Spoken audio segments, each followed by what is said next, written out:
सफलता मिलना नसीबों का खेल सही, पर उसके पीछे कड़ी मेहनत का मेल भी तो है। सफलता संभाल रखना कोई खेल नहीं, इसके लिए बंदे को टूटना नहीं झुकना होता है।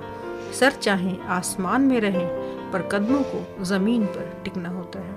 हेलो फ्रेंड्स, आप सुन रहे हैं रेडियो मानोरचना 107.8 FM माधुरी के साथ। और दोस्तों, मैं हाजिर हूँ आपकी महफिल में सृजन लेकर। दोस्तों, आप जानते हैं कि हम लेकर आते हैं एक सेलिब्रिटी को, जिसे चाहते हैं आप। प्रश्नों की बौछार उन पर की जाती है, जो चाहते हैं आप, और बदले में आपको मिलती है इंद्रधनुषी रंगों भरे गीतों की बौछार, जो हमारे सेलिब्रिटी चुनकर लाते हैं आपके लिए। और आज हम आपके लिए लेकर आए हैं सृजन स्पेशल। सृजन स्पेशल इसलिए क्योंकि आज हमारे साथ शायरे जज्बात हैं फरीदाबाद के। और न सिर्फ वो शायरे जज्बात हैं, आप रेडियो मानोरचना के डायरेक्टर भी हैं। हम उनको इसलिए सिर्फ लेकर नहीं आए कि वो डायरेक्टर रेडियो मानोरचना है, बल्कि इसलिए कि वो बहुत बड़े शायर भी हैं फरीदाबाद के। गंभीर साहब, आपका स्टूडियोज में बहुत बहुत स्वागत है। बहुत बहुत धन्यवाद माधुरी जी। और दोस्तों, आज मैं आपको बता दूं कि स्पेशल कई मायने में हमारा ये शो है, क्योंकि हमारे साथ हमारी एक सेलिब्रिटी और भी हैं, नरगिस खामोश जी, जिनको हम आपसे पहले मिलवा चुके हैं। आप शायरा हैं। नरगिस जी, स्टूडियोज में आपका बहुत शुक्रिया माधुरी जी। नरगिस जी, मैं भी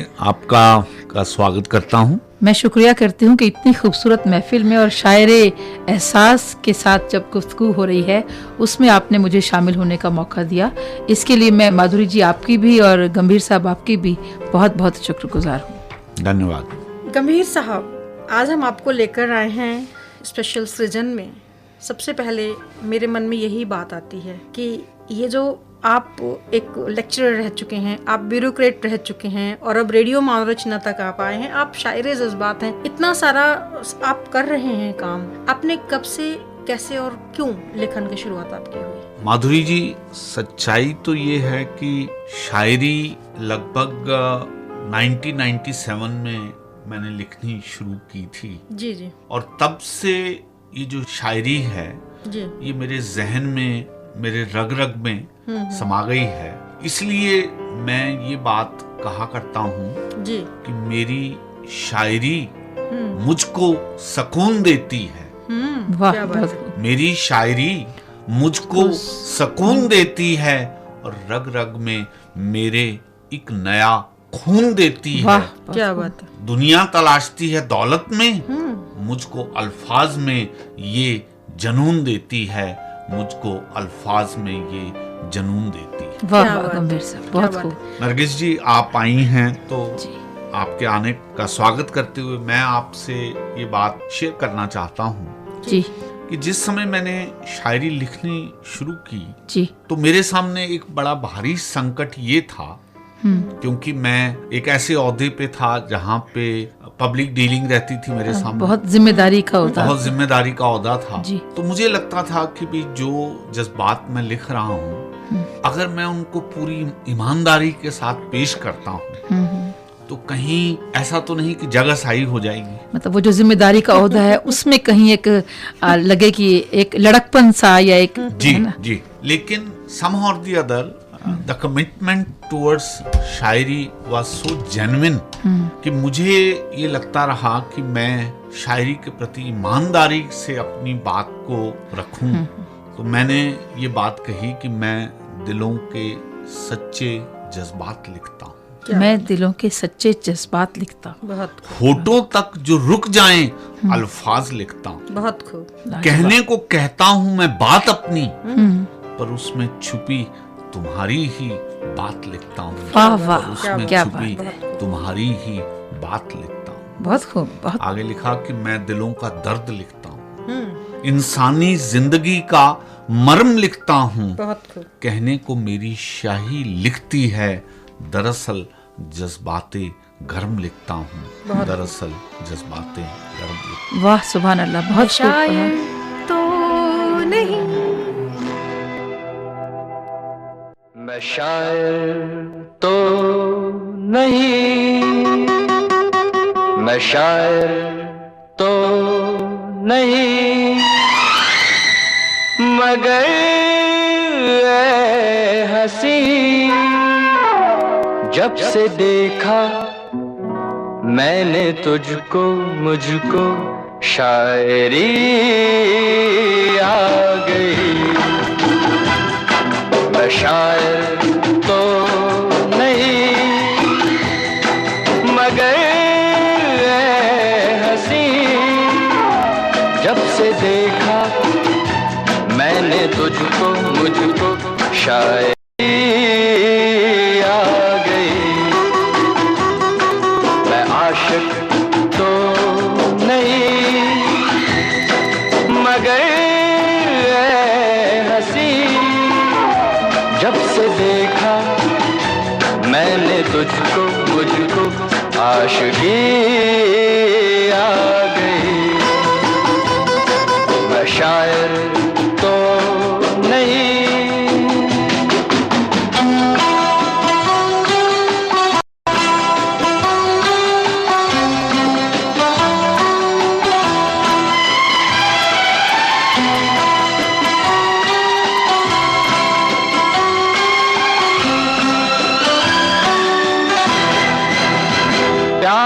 का नाम मैंने सुना था, मगर प्यार क्या है ये मुझको नहीं थी खबर। प्यार का नाम मैंने सुना था, मगर प्यार क्या है ये मुझको नहीं थी खबर। मैं तो उलझा रहा उलझनों की तरह, दोस्तों में रहा दुश्मनों की तरह। मैं दुश्मन तो नहीं, मैं दुश्मन तो नहीं,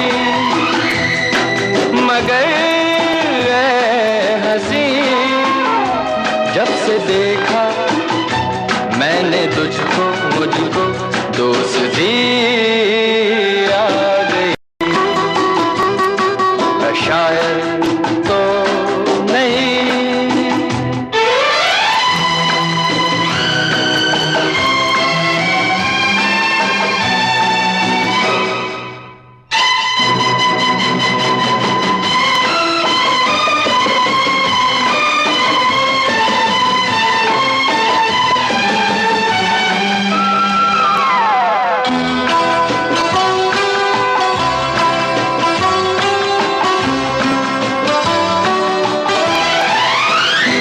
सोचता हूँ अगर मैं दुआ मांगता, हाथ अपने उठा कर मैं क्या मांगता।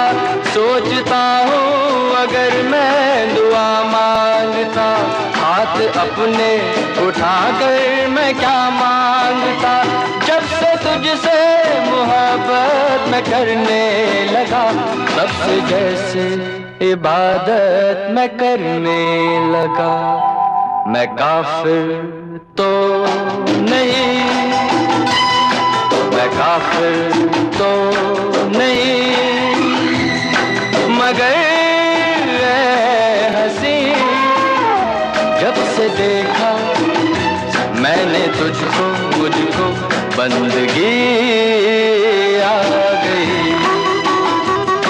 मैं शायर तो नहीं, मगर हंसी जब से देखा मैंने तुझको, मुझको शायरी आ गई। मैं शायर तो नहीं।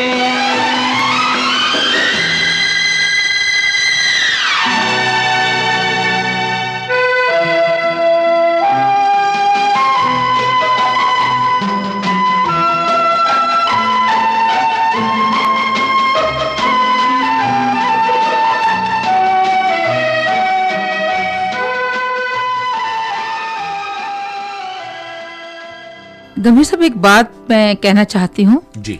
आपने बड़ी खूबसूरती से बताया और वो सच्चाई भी है कि आप बहुत बड़े जिम्मेदारी के ओहदे पर हैं, थे, आज भी हैं। और वो जो शायरी की बात है वो एक इंसान के जज्बे की बात होती है जो दिल से निकलती है। और वो जो जिम्मेदारी का एक ओहदा है वो एक दिमाग से काम करना। जी। तो मैं एक बात कहना चाहती हूँ कि आपके बारे में मैं बहुत से लोगों से मिलती हूँ और आपके बारे में बात भी अक्सर होती है, क्योंकि आप सिर्फ फरीदाबाद के नहीं बल्कि मैं तो ये सच्चाई बयान कर रही हूँ कि हरियाणा भर में जो अब तक मैंने साहित्य की किताबें पढ़ी हैं या शायरों को सुना है, आपकी एक अलग शख्सियत है, आपके जो सोच का नुक्ता नजर है वो अलग है। तो ये सच्चाई की बात है कि दिमाग के स्तर पर आपने जो काम किया या जो कर रहे थे उसमें भी आप पूरी तरह खरे उतरे और जो शायरी में ईमानदारी बरती उसके भी हम सब कायल हैं। नरगिस जी देखिए, मैं इस बात को एक्नॉलेज करते हुए मैं ये बात आपसे शेयर करना चाहता हूँ कि मैं शायरी के प्रति ये बात लिखता हूँ कि मैं जज्बातों से बेईमानी कर नहीं सकता। वाह, मैं जज्बातों से बेईमानी कर नहीं सकता। सच तो ये है कि घुट घुट के मर नहीं सकता।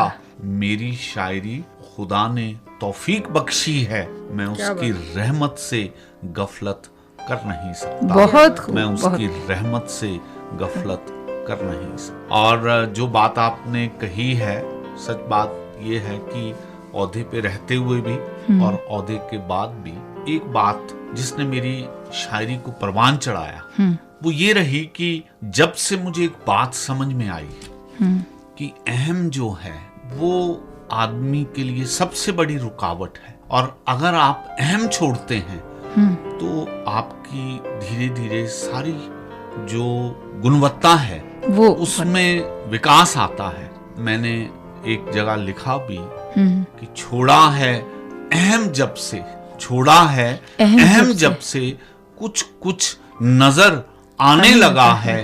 अब तो हर शख्स में तू ही नजर आने लगा है, और गम को संजोया है कुछ इस तरह से हमने कि हमको भी गजल कहने का हुनर आने लगा है। बहुत कि खूब, हमको भी गजल कहने का हुनर आने लगा। बहुत खूब, बहुत खूब। गंभीर साहब, हम बात कर रहे थे, मैं आपसे चाहती हूँ कि वो एक लम्हा बताइए कि शुरुआत आपकी शायरी की कब, कैसे और क्यों हुई। माधुरी जी, सच बात ये है कि जब मैं वापस देखता हूँ जी तो मुझे याद पड़ता है कि मैंने शुरू में कुछ एक भावों को पकड़ने की कोशिश की, और जब मैंने उनको पकड़ने की कोशिश की तो मुझे लगा कि शायरी के जज्बे से मैं उनको बहुत गहरे में पकड़ पाता हूँ। क्या बात। मेरे वो भाव मुझे आज भी याद हैं जिन्होंने मेरी पहली कृति कतरा कतरा एहसास को जन्म दिया।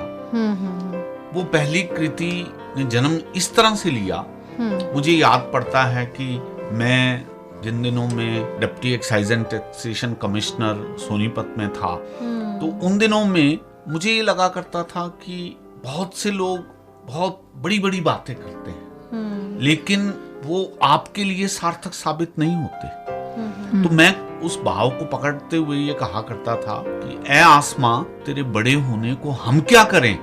वाह। ए आसमां तेरे बड़े होने को हम क्या करें अगर हमें सर छुपाने को जगह ना मिली। बहुत खूब। तो मुझे लगा कि मेरे लिए बड़ा आदमी तो वो है जो मेरे को सार्थक होने में सहायक बनता है। हाँ। दुनिया भर के लोग अपने में कुछ भी लिए घूमे, तो इस एक्सप्रेशन को जब मैंने लोगों को सुनाया तो वो कहने लगे कि ये तो बहुत बेहतरीन जज्बा है जो आप बहुत सुंदर ढंग से कहने की अदा रखते हैं। मुझे याद पड़ता है उन दिनों में मेरे साथ मेरे कुलीग थे, मैं मेंशन करना चाहूंगा, उनका नाम है समीर पाल सरो।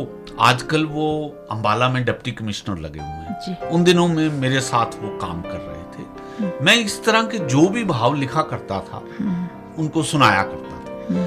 वो इतने खूबसूरत ढंग से एप्रिशिएट किया करते थे। मुझे याद है एक और भाव मैं अक्सर उनसे व्यक्त किया करता था, और वो भाव था कि दुनिया के रिश्तों में मैं तेरा कुछ भी ना सही। वाह।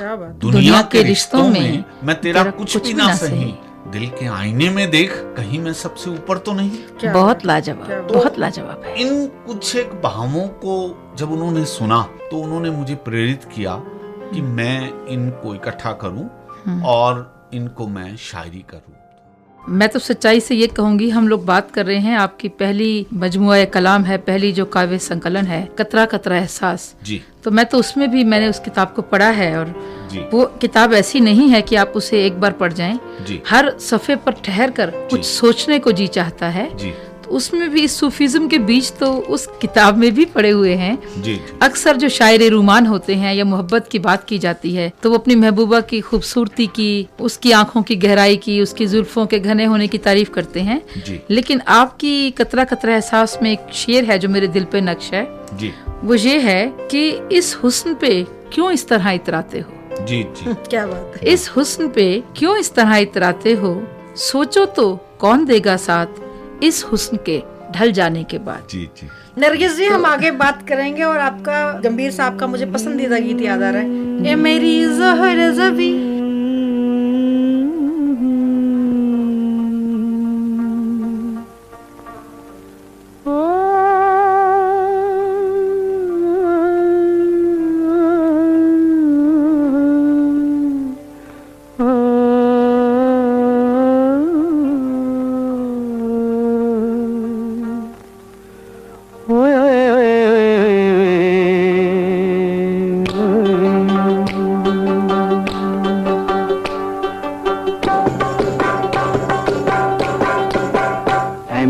ज़ोहरा जबी तुझे मालूम नहीं, तू अभी तक है हंसी और मैं जवान, तुझ पे कुर्बान मेरी जान मेरी जान। ऐ मेरी ज़ोहरा जबी तुझे मालूम नहीं, तू अभी तक है हंसी और मैं जवान, तुझ पे कुर्बान मेरी जान मेरी जान।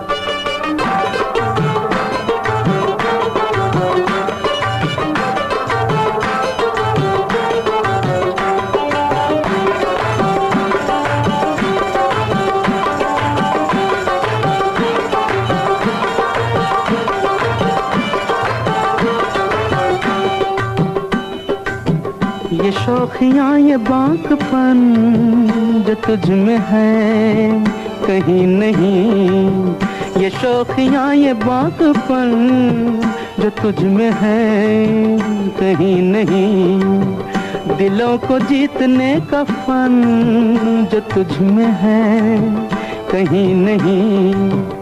मैं तेरी आँखों में पा गया दो जहां, मैं तेरी आँखों में पा गया दो जहां। ऐ मेरी ज़ोहरा जबी तुझे मालूम नहीं, तू अभी तक है हंसी और मैं जवान, तुझ पे कुर्बान मेरी जान मेरी जान।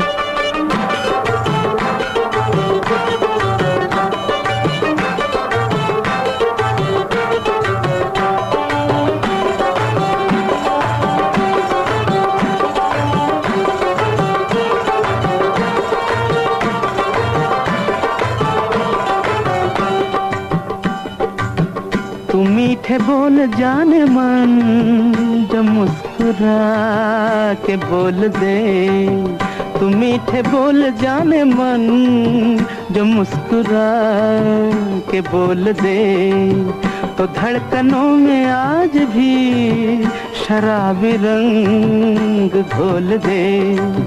ओ सनम मैं तेरा आशिक़ जाविदां, ओ सनम मैं तेरा आशिक़ जाविदां।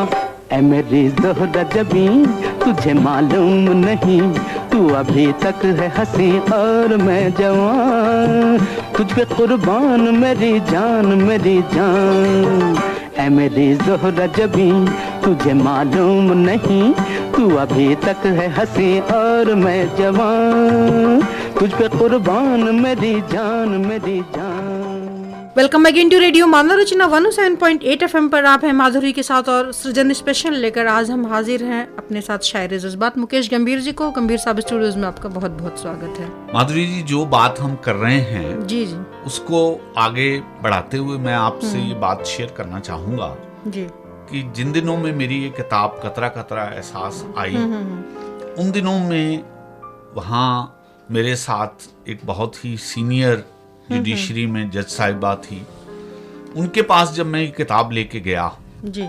उन्होंने जब वो किताब देखी तो मुझे आज भी याद है कि मेरा एक अशार है कि देखिए मैं आज फिर से रो दूंगी, पूछा जो फिर तुमने हाल दर्द दिल का। क्या बात है, क्या बात। आप देखिए नरगिस जी, मुझे आज भी याद है कि मैं उनके रिटायरिंग रूम में उनके साथ बैठा हुआ था, तो कम से कम 10-15 बार उन्होंने मेरा ये अशार पढ़ा और बार बार पढ़ के उन्होंने मुझे मुबारक दी और कहा कि क्या बात लिखी है आपने, और आपकी शायरी में ऐसे लगता है कि आप सीधे दिल की बात दिल तक कहने का जो है हुनर रखते हैं। क्या तो इस तरह से जब मेरे कोलीग्स ने, मेरे साथियों ने मुझे एक और बात शेयर करने में अच्छा महसूस होएगा। एक सीनियर आईपीएस ऑफिसर हैं, अब तो वो शायद आईजी रैंक पे पहुंच गई हैं जी। उन्होंने भी जब मेरी इस किताब को पढ़ा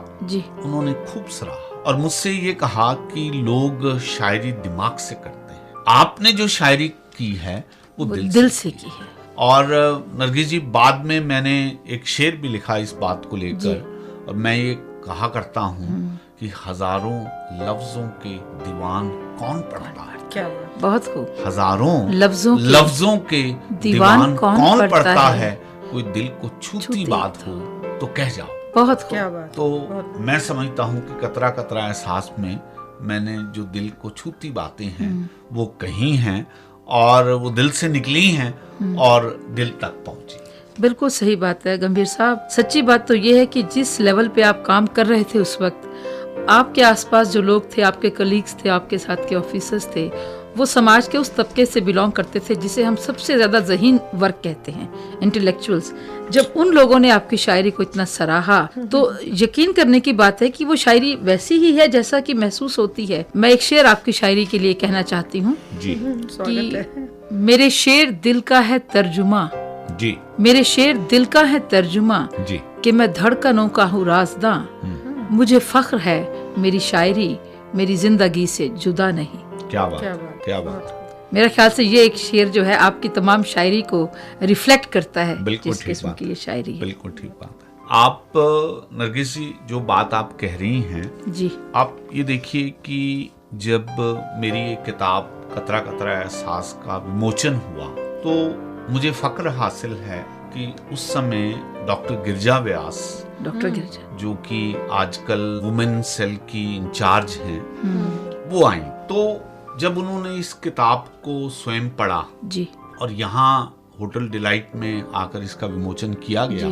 तो उन्होंने मुक्तकंठ से इसकी प्रशंसा की और ये बात उन्होंने कही कि इसमें कुछ एक अशार में ऐसे शब्दों का चयन किया गया है जो साधारण तौर पर शायरी में नहीं होता, लेकिन उन्होंने मुझे इस बात का आशीर्वाद दिया कि आपने शायरी करते हुए ऐसे बात लिखी है जैसे आप साधारण आदमियों के दिलों की धड़कन को बयान कर रहे हैं। तो मैं समझता हूं कि क्योंकि इनिशियल स्टेजेस पे मुझे इस तरह के एक्सप्रेशन मिलते रहे कि मेरी शायरी को लोगों ने अपने दिलों के नजदीक समझा है। आपका पसंदीदा गीत मुझे याद आ रहा है जी। छोड़ दे सारी दुनिया किसी के लिए, छोड़ दे सारी दुनिया किसी के लिए, ये मुनासिब नहीं आदमी के लिए, प्यार से भी जरूरी कई काम है, प्यार सब कुछ नहीं जिंदगी के लिए, छोड़ दे सारी दुनिया किसी के लिए।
लिया तुम्हें, क्यों बहारों को फिर से बुलाते नहीं, क्यों बहारों को फिर से बुलाते नहीं।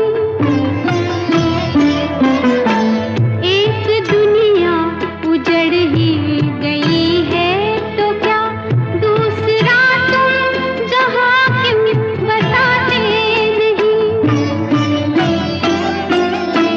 दिल न चाहे भी तो साथ संसार में चलना पड़ता है सबकी खुशी के लिए, छोड़ दे सारी दुनिया किसी के लिए।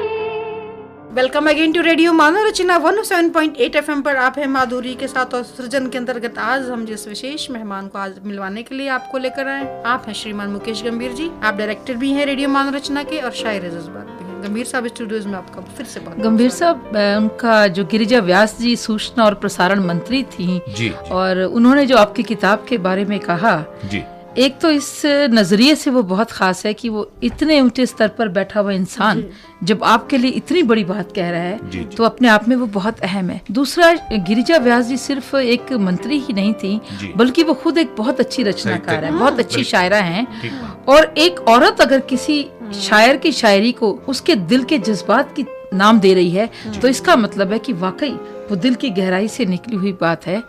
और हम सब ये तो मानते ही हैं कि आपकी शायरी वाकई आपके लिए मान करने की चीज है। जी नरगिस जी, मैं जब अपनी पहली पुस्तक का जिक्र कर रहा हूँ जी, तो मैं ये भी बताना चाहूँगा कि मुझे अपनी इस शायरी के बारे में जो आगे फर्दर कॉन्फिडेंस मिला उसमें उर्दू दोस्त के अध्यक्ष अमर साहनी का बहुत योगदान, क्योंकि ये जो मेरी किताब कतरा कतरा एहसास जब इसका लोकार्पण हुआ तो पहली बार मेरी अमर साहनी साहब से मुलाकात हुई। और दरअसल मेरी इस किताब को पढ़ने के बाद ही उन्होंने मुझे शायर जज्बात का खिताब जो नवाजा था। बहुत।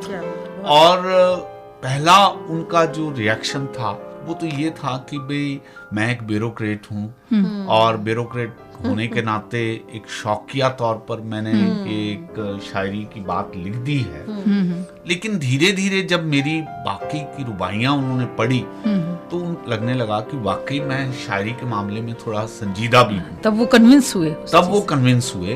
और फिर उन्होंने फरीदाबाद में मेरी शायरी को लेकर 2-4 ऐसे प्रोग्राम्स भी किए और मुझे सदारत का भी मौका दिया।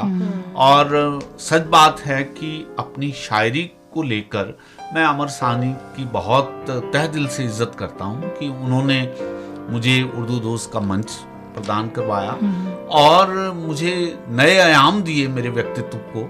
और मैंने शायरी के कई गुरु उनसे भी सीखे हैं और बहुत अच्छे से वो मेरी शायरी को आगे परवान चढ़ाने में सहायक रहे हैं। गंभीर साहब, जैसे कि अभी आप साहनी जी के बारे में बता रहे थे कि वो आपसे मिले और कैसे आप लोगों का जो एक एसोसिएशन था कुछ अच्छा उभर गया। मुझे आपका पसंदीदा गीत याद है, आप दोस्तों से शेयर करके हम आगे चलेंगे। जी जी। न तुम हमें जानो न हम तुम्हें जाने, मगर लगता है कुछ ऐसा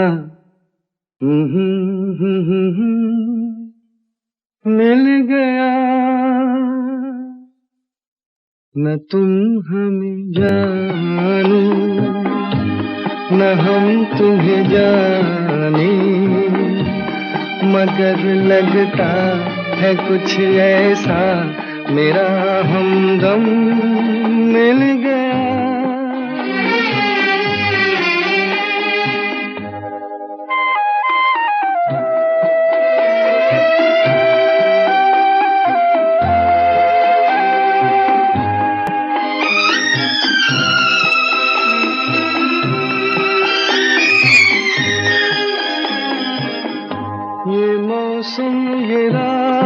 चुप है वो होठों की बात, चुप है खामोशी सुनाने लगी है दास्तां।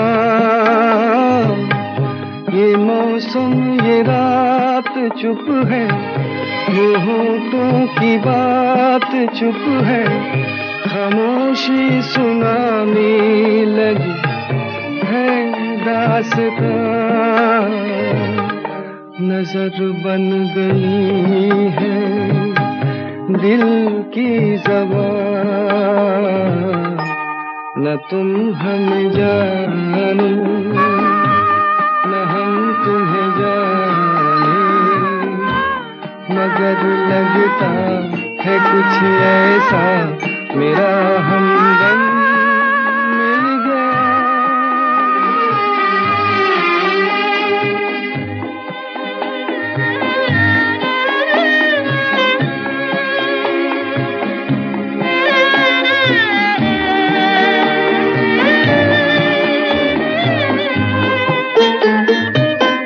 मोहब्बत के मोड़ पे हम मिले, सबको छोड़ के हम धड़कते दिलों का लेके ये कारवां।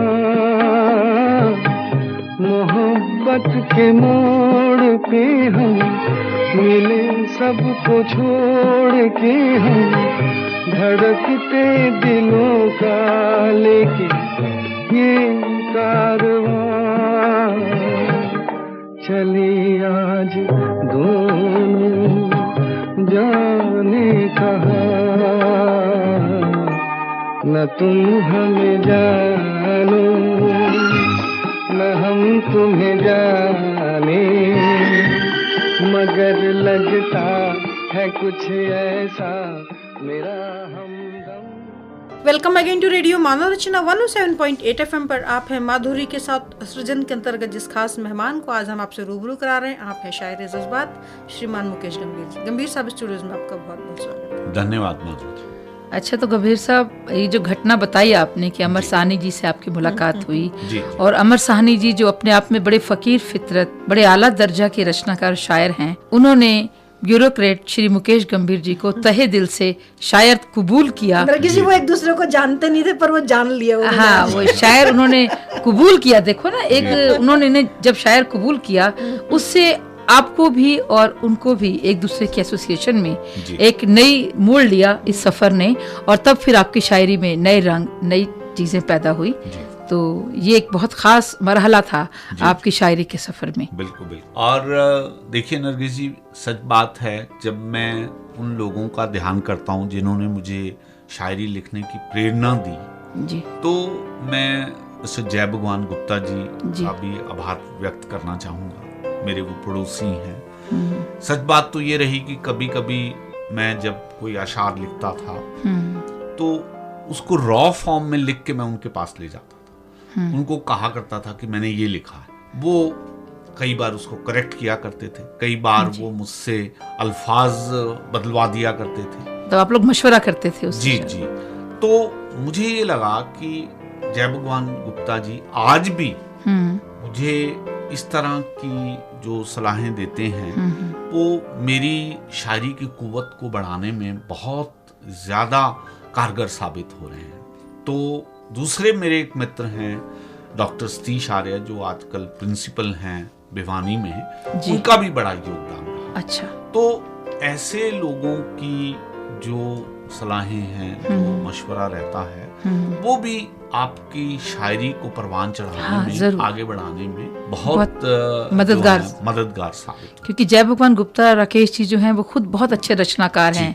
वैसे भी वो समाज से जुड़े हुए हैं, और जिनका नाम ले रहे हैं सतीश आर्य जी, जो प्रिंसिपल हैं आप बता रहे हैं। तो इस तरह के, इस तरह के जो लोग होते हैं, एक तो उनकी सोच बड़ी प्रबुद्ध होती है, और फिर आपकी अपनी सोच बहुत प्रबुद्ध है, बहुत जागरूक व्यक्तित्व है आपका। तो इस तरह के सहयोग में और एसोसिएशन में जिस चीज का जन्म होता है, जिस रचना का, वो निसंदेह एक मकाम रखती है। डेफिनेटली। नरगिस जी, और जैसे गंभीर साहब बता रहे थे कि उनकी कैसे गुप्ता जी बातों को करेक्ट करते थे, आपस में एक मशवरा करते हैं। गंभीर साहब का पसंदीदा गीत न तो कारवां की तलाश है, न तो हम सफर की तलाश है।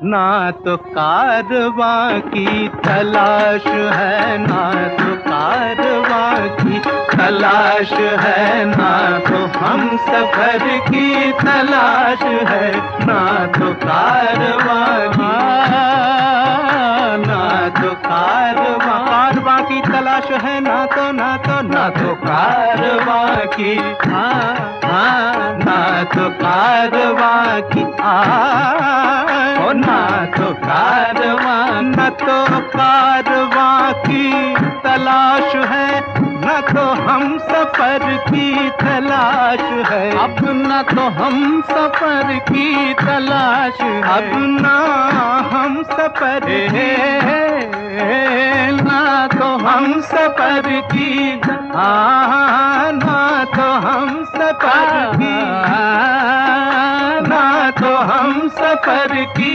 तलाश है, मेरे शौक खाना खराब को, मेरे शौक खाना खराब को तेरी रह गुजर की तलाश है, मेरे शौक खाना खराब को तेरी रह गुजर की तलाश है, मेरे शौक खाना खराब को।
इश्क है मेरी आबरू, तेरा इश्क है मेरी आबरू, दिल इश्क जिस्म इश्क है और जान इश्क है, ईमान की जो पूछो तो ईमान इश्क है, और तेरा इश्क है मेरी आबरू, तेरा इश्क मैं कैसे छोड़ दूं, तेरा इश्क मैं कैसे छोड़ दूं, मेरी उम्र भर की तलाश है, तेरा इश्क मैं कैसे, इश्क इश्क तेरा इश्क मैं कैसे, इश्क इश्क। Welcome again to radio Manav Rachna 107.8 FM पर आप हैं माधुरी के साथ, और सृजन के अंतर्गत जिस खास मेहमान से आज हम आपको रूबरू करा रहे हैं, आप है शायर जज्बात श्रीमान मुकेश गंभीर जी। गंभीर साहब, स्टूडियोज में आपका फिर से बहुत बहुत स्वागत है। बहुत बहुत धन्यवाद। गंभीर साहब, एक जगह आप कहते हैं कि गजल नहीं तुम मेरी रुबाई भी हो, धीरे से दिल में समाई भी हो, खुशी की बात नहीं करता, हर दौरे गम में आजमाई भी हो। और कभी आप ये कहते हैं कि तमाम उम्र वो कहने को साथ साथ रहे, दोनों के हरे जख्म थे जो साथ साथ रहे, यूं तो दोनों ही एक छत के नीचे रहे, दिलों के फासले ताउम्र साथ साथ रहे। ये क्या राज है, ये क्या बात है?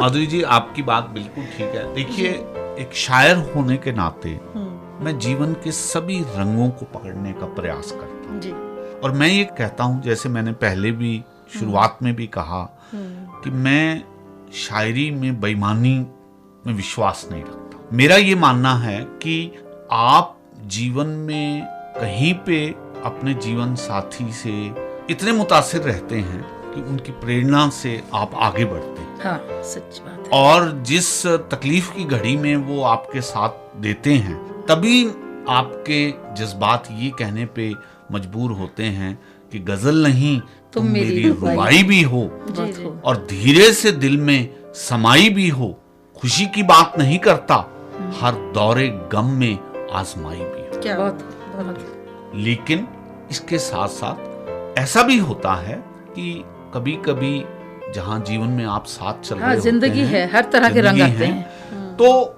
आप हर वक्त पूरी तरह से एक दूसरे से सहमत होके नहीं चलते। बिल्कुल। हाँ,